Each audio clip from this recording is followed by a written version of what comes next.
tetap friendly, rendah hati dan cinta negeri. Halo warga Mak Bosok. Kali ini saya bawa teman saya ini badminton lagi ini kegiatan tiap Rabu itu badminton terus ya. Mbak Halimah ini cikal bakalnya orang Indonesia yang main badminton di grup Quintis ini. Gimana Mbak Halimah? Ya apa itu awal-awalnya melok badminton itu ya apa? Siapa yang memberikan ide? Apa di Indonesia pernah main badminton? Aku asli nggak pernah juara olahraga. RT RW kan kita nggak tahu ya. Gimana? Asli, aku ini nggak pernah olahraga. Asli. Asli enggak? Tapi Dulu aku olahraga Zumba, dansen lama, terus aku berhenti. Berhenti, ya ada masalah sama teman. Dengan teman Sumba. Ya, teman Indonesia juga. Oh ya, Sumbanya itu grup orang Indonesia. Enggak cuma satu. Dia diadopsi dari umur 4 tahun. Jadi teman seperti saudara. Terus ada masalah sama dia, aku berhenti. Lagian Sumba itu malam.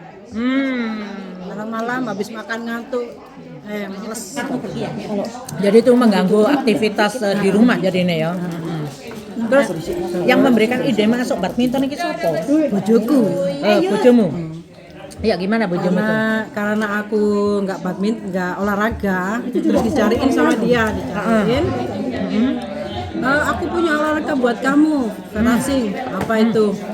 Badminton, kan badmintonnya punya orang Indonesia, dia bilang gitu. Terus, aku nggak pernah main badminton. Terus, ayo dicoba, didaftarin sama dia. Ke sana malam-malam, dia kesini malam-malam. Ya, suamimu nyuruh kamu mencoba gitu kan? Iya. Terus seneng, terus dia bilang Agak keren Mbak, biasanya nek bengok-bengok di badminton banter kok. cari teman-teman Indonesia biar enak, semua temanmu dibawa gitu. Terus pertama aku ngajak Mbak Justin yang dari Sulawesi itu. Terus dia ada dia pinter karena dari dulu dia ada main-main, mungkin ya katanya habis dari gereja terus kegiatan aku kan enggak pernah. Terus Mbak Tina, terus Misra. Setelah Mbak Misra suka ngajak semua orang. Dari situ dulu total di sini tuh banyak. Dari satu orang menjadi berapa dulu? Ada 15 lebih kalau nggak salah. Jadi 15 orang. Yang sudah keluar itu yang ada sudah pensiun, Tante Susan. Tante Susan, Mbak Tuti, ada Yaya, ada Sunarti, ada Agustin, ada Darni. Rame, banyak. Pernah Melan, pernah Mbak Ida, pernah Ade, pernah kesini. Ya semua pernah nyoba. Berarti ini dulu grupnya gede, yang untuk orang Indonesia jadi karena sebagian besar sebenarnya 60% itu orang Belanda sebenarnya, yang 40% orang Indonesia. Kalau grup Indonesia nggak datang, di sini Sepi, iya. Sekarang kita tinggal berapa orang? 1, 2, 3, 4, 5, 6, 7, Justin 8 orang. 10 yang aktif. 10 aja yang aktif. Dan itu pun berganti dengan Lia ke ini ya. sekarang. Kebetulan aku ini anggota terbaru ya. Ya toh, terbaru ya gitu. Baru 2 tahun ikut. Berat rasanya udah. Berat ini. Persaingannya terlalu berat juga. Saya suka juga berat lari. Berat sekali, ngalor berat nyetel. Ini salah satu jagoan. Ada lagi 5 orang kan pikir ya, itu jagoan 6 Ada orang. mbok-mboknya namanya Tari. Ini ketemu nanti ya, ada mbok itu mbok Tari. Mbok Tari ini juga jago kalau main, nyemesnya tuh kalah anak 17 tahun ya. Tapi anaknya Mbak Tari ini juga salah satu atlet renang. Iya. Gitu. Sama main Mbak bola. Tari ngomong sedikit dong tentang anaknya. Nanti ayolah. Nanti tunjukkan anaknya Mbak Tari yang hebat buat Indonesia. Sampai juaranya apa aja?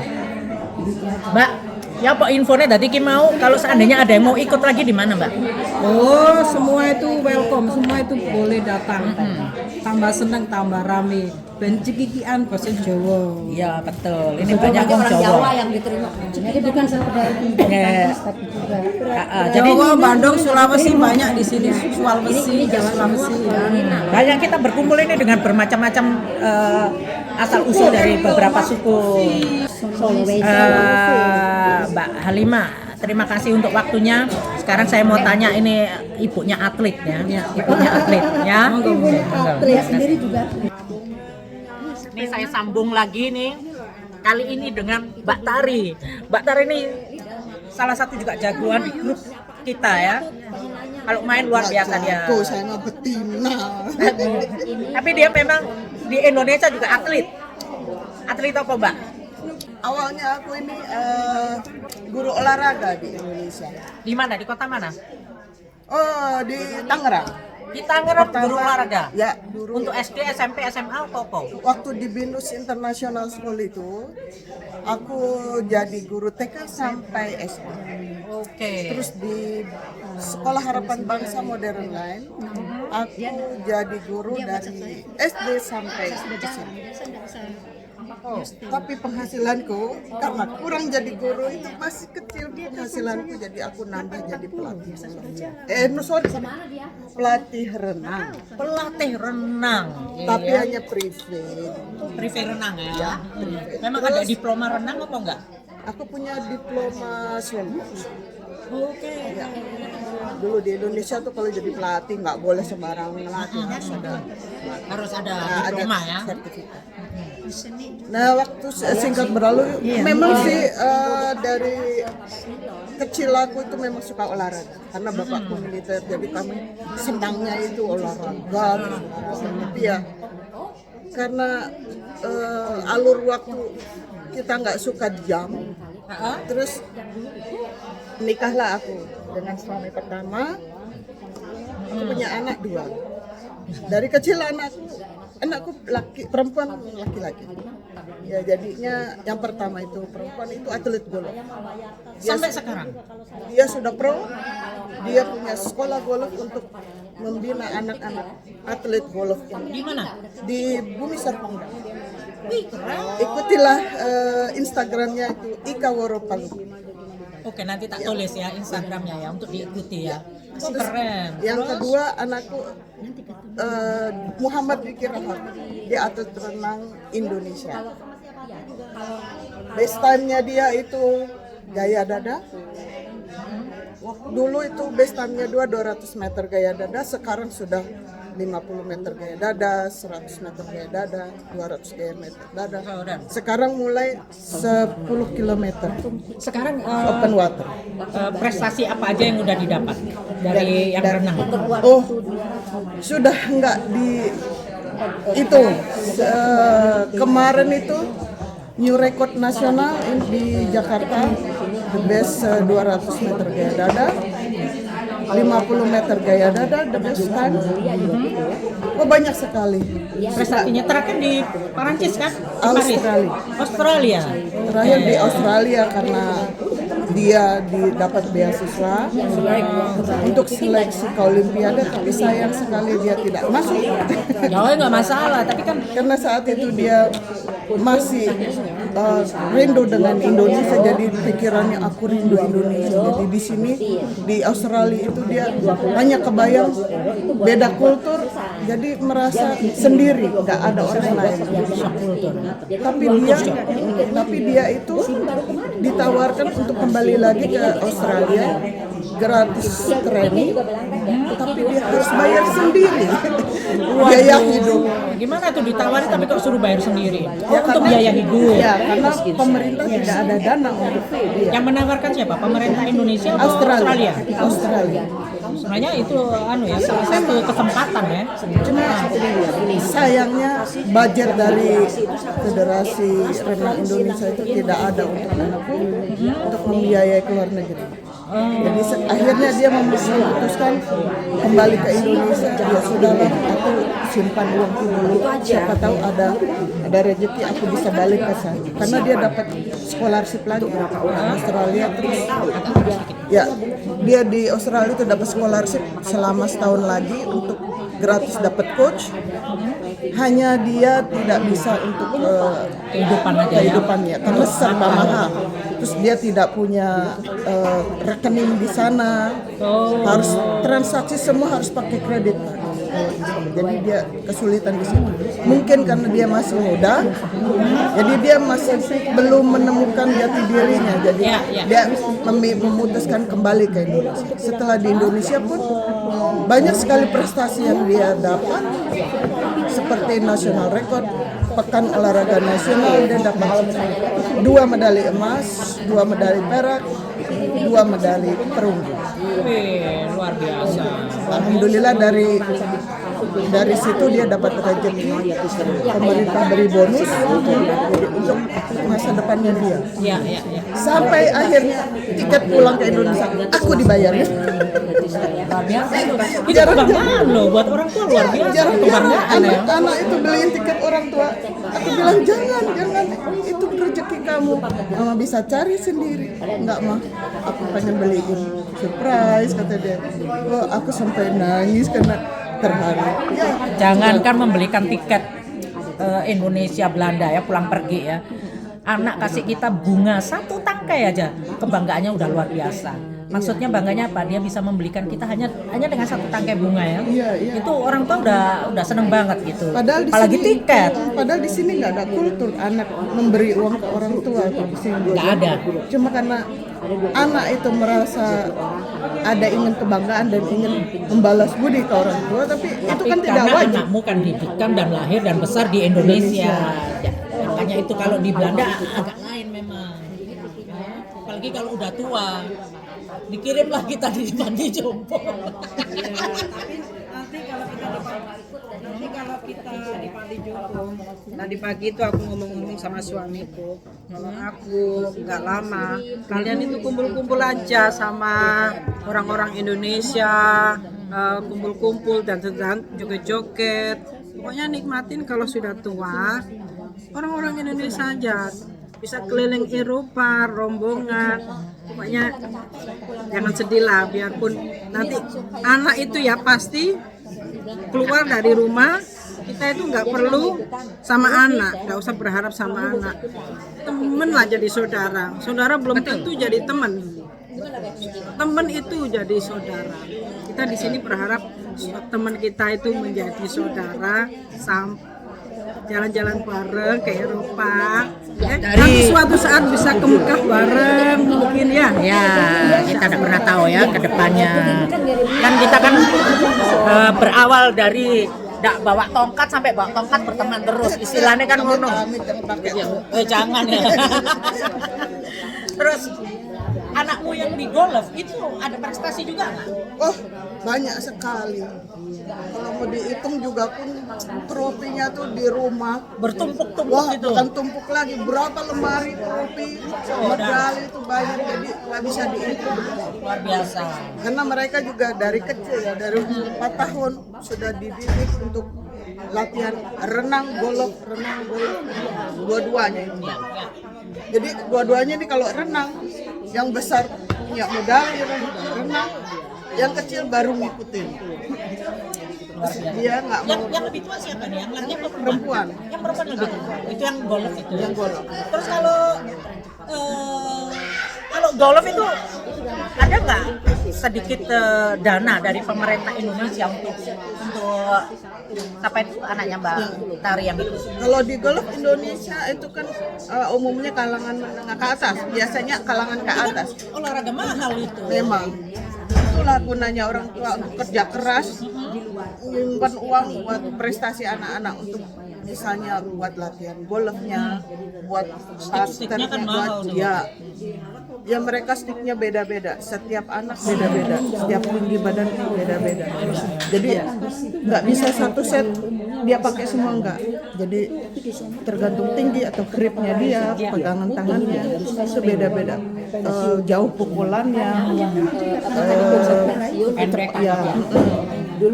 susah dijelasin ya. Cuma karena olahraga mahal, jadi ya kita kerja keras lah orang. Ya, memang begitu ya pengorbanan orang tua ya.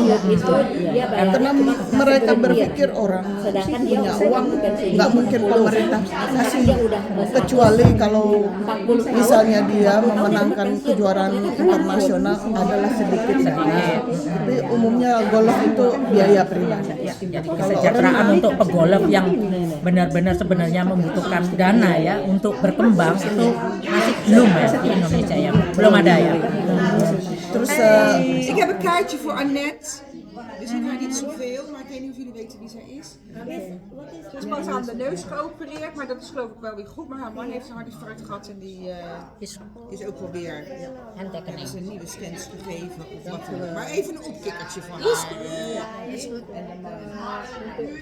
Zo lekkere limoentjes. kembali ke prestasi, anakku itu terakhir dia dapat prestasi di SEA Games 2011 di Thailand. Dia dapat medali emas. Renang, Golf. golf. Anakku yang Ini prestasinya nggak main-main loh, nggak hanya sekedar antar RT RW loh ini, udah internasional. Iya. Kebanggaan banget. anakku yang Kamu cowok nggak juga, pernah cerita sampai ke situ. anakku yang cowok juga di SEA Games belum lama ini dapat medali perak. Terus ya disitulah dia memicu untuk Aset negara ya. ya, makanya aku bangga sekali punya anak yang hebat di olahraga karena gak ada lagi anak-anak yang zaman sekarang nggak mau olahraga, jarang yang punya prestasi kayak gitu. Ada yang itu kan jenis anak-anak yang memang fanatik dengan salah satu kegiatan gitu ya. Contohnya kalau kayak aku kan seneng nyanyi. Dulu aku sangat fanatik untuk gitu. Tapi kan makin lama makin tua, nggak kepingin lagi. Iya, pengen Bosen, kayaknya gini, aku udah pernah dapat itu, udah selesai. Nah, kalau anakmu ini fanatiknya di olahraga, termasuk kamu masih fanatik di olahraga. Kalau main, lo atlet Indonesia Mbak Susi, nah, nggak tahu Susi siapa. Boleh dilirik main sama ini, mainnya keren banget dia. Aku tuh nggak ada basic badminton, tapi karena aku dulu ngajar olahraga tiap hari, jadi hilang aktivitas olahraga gerak badannya itu. Jadi kepengen dia tiap hari tuh aktivitas badan, tapi tetap ada enjoy. Ya, ya. Berawal dari bisa gabung ke sini, ke Quintus ini karena aku lihat di Facebook. Ada Facebooknya Misra Siregar itu yang jago catering. Jago catering Mbak Misra ya. Terus kebetulan Halimat dulu kolega di mereka di restoran. Dia ayo main gitu. Tapi aku bukan di badminton, aku cuma bisa volley karena dari kecil aku main volley ya. Dari 9 tahun tuh aku latihan volley sampai dulu SMA itu dapat duit dari volley. Aku di SMA juga Porda Jawa Barat tuh. Terus karena udah kepincut sama bojo pertama dulu, akhirnya karirku di olahraga. Bojo pertama ini emang berapa kali bojone? Sekarang Kedua ya. Sekarang dapat orang karena Belanda. belum jodoh lah. Ya, Terus kegagalan kan bukan berarti berhentinya hidup ya. Terus akhirnya aku rindu dengan olahraga tiap hari. Carilah kegiatan, ketemulah di Facebooknya Misra. Aku tanya, masuk lah. Cuma aku tuh sebenarnya nggak ada basic badminton. Tapi memang dasarnya udah pintar olahraga apapun ya, jadi ini ya pintar gampang gitu Aku menyesuaikan diri. pingpong bisa, tenis apalagi itu lebih suka tenis. Cuma namanya di Belanda itu olahraga apapun harus bayar, Iya betul. nggak gratis. Jadinya nggak bisa, aku nggak mampu. Kayaknya nggak di sini aja deh. Di Indonesia juga sama aja bayar, Mbak. Ya tapi kan nggak perlu setahun harus bayar. Kalau di sana boleh nyewa tempat, main. Iya ya, kalau di sini kan. Di sini ada loh tenis yang kita sewa tempat aja. Oh ya. Ada temanku gitu. Kalau semuanya dijalanin, kapan kerjanya? Ya cukuplah badminton. Ya kadang-kadang aku renang itu buat kondisi. Karena memang jiwaku juga di renang. Mau waktunya aja belum pas. Nanti dipas-paskan lah waktunya ya. Ya kalau summer biasanya tim kita badminton ini kalau cuaca bagus kita renang. Beberapa tahun lalu itu kita renang kenal duet. Sama-sama berenang, habis badminton berenang. Kenal baik itu Kenal duet. kolam renang atau Kolam renang. Kolam renang. Iya. Oh iya. Aduh, gimana sih aku ini pengetahuan umumnya? Iya. Nah sekarang jadi keselahnya Sama ikut teman-teman ya, cuma badminton. kita nyari saudara. Teman itu bisa jadi saudara. Betul. Belum tentu saudara jadi teman. Ada saudara satupun di sini tidak jadi saudara, jadi musuh. Iya. Tapi ya sudahlah, kita punya hidup masing-masing. Betul. Alhamdulillah, aku senang sekali ikut badminton dengan kalian. Kalian itu menerima Temannya kita nih- apa adanya. Temennya ini baik-baik semua ini Iya. ya. Yang serius-serius belajar di belakang saya tuh. Mereka autis. Nah, nggak ada senyumnya sama sekali ya, nggak apa-apa lah. Oke, warga Mak Bosok, terima kasih banyak untuk Mbak Tari dan juga Terima kasih ke Yuk Mak Bosok. Halima yang dia pertama kali juga yang mengajak saya untuk ikut badminton. Yuk Halima ini tadi ya. Dia yang ngajak aku untuk ikut badminton. Awal-awal sih memang lama gak olahraga males gitu. Aku pernah olahraga badminton tuh zamannya aku kerja di Pertamina dulu aku setiap Jumat itu ada itu, tapi itu kan 20 tahun yang lebih yang lalu ya. Ya otomatis kondisi berbeda, teknik lupa, semua lupa ya. Jadi memulai dari nol lagi. Tapi ya sekarang lawan saya 85 tahun tetap menang dia. Oke? Oke warga Mak Bosok, jumpa lagi dengan sesi-sesi yang lain yang mungkin lebih menarik ya. Terima kasih Mbak Boso. Ya, Sehat selalu. terima kasih. Ojo bosan-bosan ya, selalu like, komen, dan subscribe. Bertemu macam-macam bangsa, tapi ku tetap cinta negeriku Indonesia. Mari bersatu, mari bergabung bersama kami, ngobrol asyik sampai esok. Mari bersatu, mari bergabung bersama kami, ngobrol asik sampai esok.